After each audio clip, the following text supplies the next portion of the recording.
നമസ്കാരം. പശ്ചിമേഷ്യയിലെ സംഘർഷ മേഖലകളിൽ നിന്ന് ഇന്ത്യക്കാരെ തൽക്കാലം ഒഴിപ്പിക്കില്ല. പശ്ചിമേഷ്യയിലെ സംഘർഷ മേഖലകളിൽ നിന്ന് ഇന്ത്യക്കാരെ ഒഴിപ്പിക്കാൻ തൽക്കാലം നീക്കമില്ല എന്നാണ് വിദേശകാര്യ മന്ത്രാലയം വ്യക്തമാക്കിയിരിക്കുന്നത്.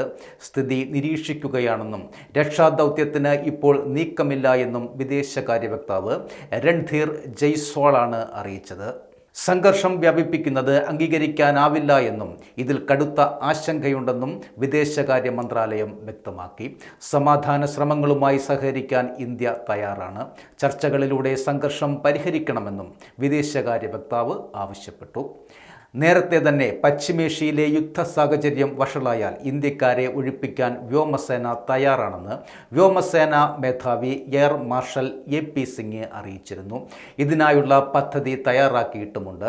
സർക്കാരിൻ്റെ അന്തിമ തീരുമാനം അനുസരിച്ച് നടപടികൾ കൈക്കൊള്ളുമെന്നും അദ്ദേഹം വ്യക്തമാക്കിയിട്ടുണ്ട്. മിസൈൽ ആക്രമണം അടക്കം തടയാനുള്ള സാങ്കേതികവിദ്യ രാജ്യത്തിനുണ്ടെന്നും ഇതിൻ്റെ എണ്ണം കൂടുകയാണ് ലക്ഷ്യമെന്നും വ്യോമസേന മേധാവി വ്യക്തമാക്കി.